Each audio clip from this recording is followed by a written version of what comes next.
ഞാൻ സാധാരണ രാവിലെ 4:30-ക്കാണ് എണീക്കുന്നത്. എന്നിട്ടൊന്ന് നടക്കാനൊക്കെ പോയി വന്നൊന്ന് വായിച്ച് തുടങ്ങുമ്പോഴേക്കും കോളേജിൽ പോകാനുള്ള സമയമാവും. അവിടെ ചെന്ന് കുട്ടികളെയൊക്കെ പഠിപ്പിച്ച് എൻ്റെ സഹപ്രവർത്തകരുമായിട്ടൊക്കെ സംസാരിച്ച് കഴിഞ്ഞ് വൈകുന്നേരം വീട്ടിൽ വന്നാൽ ക്ഷീണമായി കുറച്ച് നേരം കിടന്നുറങ്ങും.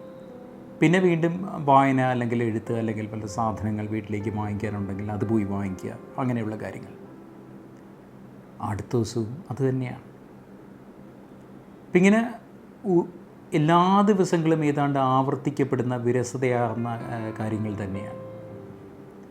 ശരിക്കും ദിവസങ്ങൾ പോകുന്നത്, മാസങ്ങൾ കൊഴിഞ്ഞു പോകുന്നത്, വർഷങ്ങളിങ്ങനെ കടന്നു പോകുന്നത് ഒന്നും അറിയില്ല. We are caught in some kind of a rut. ആവർത്തന വിരസതയുള്ള ഒരേ കാര്യങ്ങളിങ്ങനെ ചെയ്ത് നമ്മളുടെ ഒരു ജീവിതം ഇങ്ങനെ കടന്നു പോകുന്നത് നമ്മളറിയത്തില്ല. ജീവിതം തുടങ്ങുമ്പോൾ നമുക്കൊരുപാട് സ്വപ്നങ്ങളുണ്ടായിരുന്നു, പദ്ധതികളുണ്ടായിരുന്നു, അല്ലേ? നമുക്ക് അവിടെ പോകണം, അത് ചെയ്യണം, ഇത് ചെയ്യണം, അങ്ങനെ ഒരുപാട് കാര്യങ്ങൾ. പക്ഷേ കുറേ നാൾ കഴിയുമ്പോൾ നമ്മളിങ്ങനെ കെട്ടുപാടുകളിൽ പെട്ടുപോകും, ആ വലയിൽ പെട്ടുപോകും. ബാധ്യതകൾ, മറ്റുള്ളവർക്ക് നമ്മുടെ മുകളിലുള്ള അധികാരങ്ങൾ, ആ സ്വാതന്ത്ര്യം, ഇതെല്ലാം ആ നെറ്റ്വർക്കാണ്. ഇതിൽ കുരുങ്ങുകയാണ് നമ്മൾ. അപ്പോൾ അന്ന് സ്വപ്നം കണ്ടിരുന്ന നമ്മളെ, ആദ്യകാലത്ത് സ്വപ്നം കണ്ടിരുന്ന നമ്മളെ നമ്മൾ തന്നെ മറന്നു പോകും. ഒരു പക്ഷേ ഏറെ താമസിക്കും വരെ, ഇനി ഒരിക്കലും തിരിച്ചു വരാൻ പറ്റില്ല എന്നുള്ള ഘട്ടം വരെ നമ്മളത് മറന്നു പോകും. ഈ കവിതകളുടെ ഒരു ഗുണം എന്തെന്നറിയോ? They ask us to stop, look at ourselves and the world around us. എങ്ങോട്ടായി പരക്കം പാച്ചിൽ മോനെ? എങ്ങോട്ടായി ഓടിപ്പോകുന്നത് മോളെ? നിൽക്ക്. നമ്മൾ അവിടെ നിൽക്കും, കണ്ണു തുറക്കും. ആദ്യമായിട്ടെന്ന വണ്ണം നമ്മൾ നമ്മുടെ പരിസരം കാണും, അല്ലെങ്കിൽ നമ്മുടെ ഉള്ളിൽ, ആ ഉള്ള് അത് കാണും. അതാണ് സാധാരണ കവിത ചെയ്യുന്നത്. ഒന്ന് നമ്മൾ നിർത്തുകയാണ്. നമ്മൾ ഈ ഓട്ടത്തിനിടയ്ക്ക് കവിത പറയുന്നത്, നിൽക്ക്, നീ ഇതൊന്ന് കണ്ടിട്ട് പോകും. ആ ഒരു നിമിഷത്തെ സ്റ്റേ, അതാണ് മഹാനായ കവി റോബർട്ട് ഫ്രോസ്റ്റ് പറയുന്നത്. കവിത എന്ന് പറഞ്ഞു കഴിഞ്ഞാൽ it's A momentary stay against confusion. ആ കൺഫ്യൂഷനിടയ്ക്കുള്ള ഒരു നിമിഷത്തെ നിൽപ്പ്, ഒരു നിമിഷത്തെ ഒരു ക്ലാരിറ്റി, ഓപ്പണിങ് യുവർ ഐസ്, അതാണ് അതിൻ്റെ ധർമ്മം. നമുക്കൊക്കെ വളരെ സുപരിചിതമായൊരു കവിതയാണ് ഞാൻ ഇന്ന് നിങ്ങളുടെ മുമ്പേ അവതരിപ്പിക്കുന്നത്. റോബർട്ട് ഫ്രോസ്റ്റിൻ്റെ stopping by the woods on a snowy evening. നിങ്ങൾക്കറിയാം ആ കവിത. So the entire poem is based on the poet's decision to stop and stay. ജീവിതത്തിൻ്റെ പരക്കം പാച്ചിലിൽ നിന്ന് ഒരു നിമിഷത്തെ അവധിയെടുക്കാനാണ് നമ്മുടെ കവി നമ്മളോട് ആവശ്യപ്പെടുന്നത് കവിതയിലൂടെ. When the poem begins we see the poet travelling, may be from one place to another. The poet doesn't give us the details. Maybe he is caught in the flow of time, the call of duty. നേരത്തെ പറഞ്ഞ കവിതയുടെ ആരംഭത്തിൽ പറഞ്ഞ റാട്ട് ഇല്ലേ? ജീവിതത്തിൽ നമ്മൾ ആ പ്രാരാബ്ധങ്ങളുടെ ഒരു ഒഴുക്കുണ്ടല്ലോ, ആ ഒഴുക്കിൽ പെട്ടിരിക്കുകയാണ് നമ്മുടെ കവി. അപ്പോൾ അദ്ദേഹം യാത്ര ചെയ്യാണ്, കവിതയിൽ പറയാത്ത ഏതോ ഒരു സ്ഥലത്തുനിന്ന് മറ്റൊരു സ്ഥലത്തേക്ക്. And he stops. അദ്ദേഹം നിൽക്കുന്നു. ആ നിൽക്കുന്നതിലാണ് കവിത ഇരിക്കുന്നത്. ഈ ഒരു കവിത മുഴുവൻ ഇരിക്കുന്നത് അദ്ദേഹം നിൽക്കുന്ന, he stops and he looks.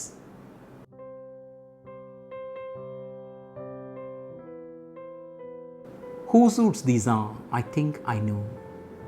His house is in the village though. He will not see me stopping here to watch his woods fill up with snow.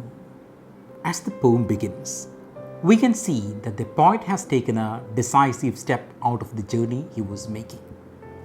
He doesn't want to go any further. He stops and wonders at what he sees. അതിമനോഹരമായ വനം. പക്ഷേ ആരുടേത്? അവിടെ ഇങ്ങനെ മഞ്ഞ് വീണുകൊണ്ടിരിക്കുകയാണ്. അവിടെ അദ്ദേഹം നിൽക്കുകയാണ്. അതാണ് കവിതയുടെ ആരംഭത്തിൽ തന്നെ, തുടക്കത്തിൽ തന്നെ കാണുന്ന കാഴ്ച അതാണ്. One thing you must note, almost everything that happens in the poem happens in the in-between space, that luminous space between the sureties of life. കവിതയിൽ തന്നെ കണ്ടില്ലേ, കവി എവിടെ നിന്നോ പുറപ്പെട്ടു, and he hasn't reached his destination. അവിടെ എത്തിയിട്ടില്ല. അപ്പോൾ he's in that beautiful in between space where these wonders open up, ഇല്ലേ? ഇങ്ങനെയുള്ള സംഭവങ്ങൾ, ആ അത്ഭുതങ്ങൾ നടക്കുന്ന ആ ഇൻ ബിറ്റ്വീൻ സ്പേസിലാണ്. അതുപോലെ ഇത് ആരുടെ സ്ഥലമാണ്? I think I know. Again, the poet is not sure about that. Once again, the poet occupies that mid space where he is not sure about things. His house is in the village though. He will not see me stopping here to watch his woods fill up with snow.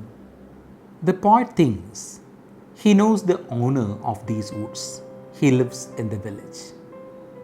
And he says, he will not see me standing here watch his woods fill up with snow. What if he catches a poet standing here watching the woods fill up with snow? We wonder. Maybe നമ്മുടെ കവിക്ക് കിറുക്കാണെന്ന് കരുതുമായിരിക്കും അല്ലേ? വനത്തിൽ ഇങ്ങനെ മഞ്ഞ് പെയ്യുന്നത് കണ്ടു നിൽക്കുക. അതിലെന്താ ഇത്ര കാണാൻ, ഇത്ര അത്ഭുതപ്പെടാൻ എന്താ? നമ്മളൊരു യാത്ര പുറപ്പെടുന്നത് എന്തിനാ? ലക്ഷ്യസ്ഥാനത്ത് എത്താൻ വേണ്ടിയാണ്. ശരിക്കും അതിനിടയ്ക്കുള്ളതെല്ലാം സമയം പാഴാക്കുന്ന കാര്യങ്ങൾ മാത്രമാണ്. പ്രായോഗികമായിട്ട് യാതൊരു ഗുണവുമില്ലാത്ത സംഗതികൾ അല്ലേ? അതാണ് സമൂഹത്തിൻ്റെ ഒരു കാഴ്ചപ്പാട്, സമൂഹത്തിൻ്റെ ഒരു ധാരണ. So the man who owns these woods, he is a representative of that materialistic society that doesn't have time to stop and stare at the world around him. The poem continues. My little horse must think it cure to stop without a farmhouse near, between the woods and frozen lake, the darkest evening of the year. Look at that horse, Kudira. He, just like the owner of these woods, he is also a representative of this force of habit, the unconscious instinct to continue what he has always been doing. That means to proceed, to go on. Why should we stop here?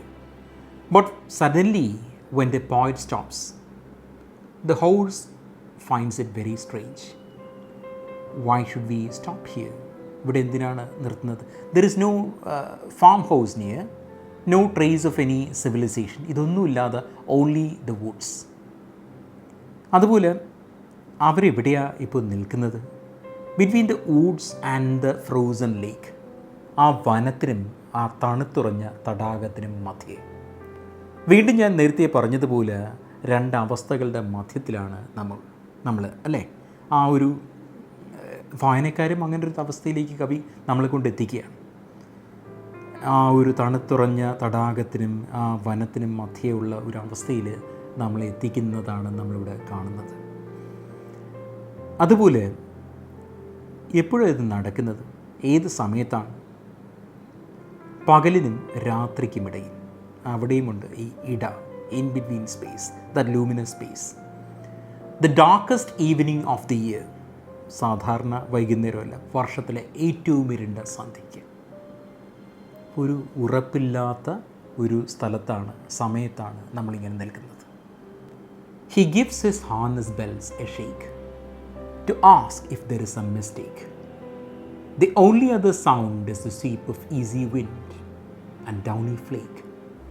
അബദ്ധമേതാണ്ട് പറ്റിയോ എന്ന് ആരായുന്ന മട്ടിൽ ആ കുതിര അതിൻ്റെ കടിഞ്ഞാൺമണികൾ ഇങ്ങനെ കിലുക്കുക, മെല്ലെ സാവധാനം.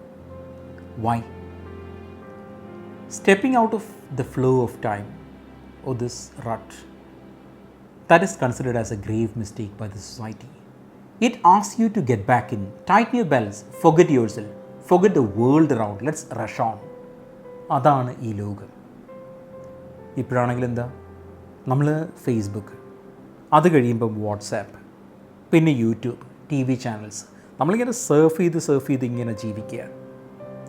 Stopping or getting out of this madly rushing wagon, that's a big adventure, the real adventure now. The poet does it for a moment, and maybe he is asking us to do the same, to follow him. കുതിരയുടെ ആ കടിഞ്ഞാൺമണികളുടെ ശബ്ദം, പിന്നെ വേറെന്തൊക്കെ ശബ്ദങ്ങളാണ് നമുക്ക് കേൾക്കാൻ കഴിയുന്നത്? Of easy wind and downy flake. എന്താണവ? എത്ര മനോഹരമായ പ്രയോഗമാണിത്. This is the kind of comfort that place offers the poet. He could hear easy winds and snowflakes that fall like feathers, തൂവലുകൾ പോലെ. You can imagine the softness of feathers, the kind of sleep you'd get while reclining on a bed of feathers. This is what nature offers. But do you have time? Time to stop and open yourself to nature? Very difficult, I know. Because duty calls. Alle. The woods are lovely, dark and deep. Manoharam, Shyamam Agadhamani Vanadaram, Sundaramengilum ha. But I have promises to keep, and miles to go before I sleep. And miles to go before I sleep. A moment of extraordinary depth and stillness. കവി ദർശിക്കുന്ന ആഴമേറിയ ആ സൗന്ദര്യം അത് മനുഷ്യനെ ആശ്രയിച്ച് നിലനിൽക്കുന്ന സൗന്ദര്യമല്ല. That exist independently of human will and purpose. അതൊന്ന് ഒരുമാത്രം ദർശിക്കാൻ കവിക്കും, അതുപോലെ ആസ്വദിക്കാൻ നമുക്കും സാധിക്കുന്നു. നമ്മൾ വായനക്കാർക്കും സാധിക്കുന്നു കവിതയിലൂടെ. The woods are lovely, dark and deep. ഞാൻ മുൻപെപ്പോഴും പറഞ്ഞിട്ടുണ്ട്, the call of the wild, കാടിൻ്റെ വിളി, very very very hard to resist. സമൂഹത്തിൻ്റെയും ജീവിതത്തിലെ ഉത്തരവാദിത്തങ്ങളുടെയും പ്രാരാബ്ധങ്ങളുടെയും മറ്റും കെട്ടുകൾ, ആ ഒരു കെട്ടുപാടുകളുണ്ട്, ചങ്ങലകളുണ്ട്. അതഴിച്ചു വെച്ച് ടൈം ടേബിളുകളും അതുപോലെ ഡെഡ് ലൈനുകളും ഇല്ലാതെ പ്രകൃതിയുമായിട്ട് ഒന്നാവാൻ കാടിങ്ങനെ, ഈ വനമിങ്ങനെ നമ്മളെ വിളിച്ചുകൊണ്ടിരിക്കും. To merge with the depth and stillness of the woods. The poet doesn't give in. എനിക്ക് വാഗ്ദാനങ്ങൾ പാലിക്കാനുണ്ട്, കർമ്മങ്ങൾ ചെയ്യേണ്ടതുണ്ട്. എത്ര തവണയാണ് കവി ഇത് പറയുന്നത്? Miles to go before I sleep.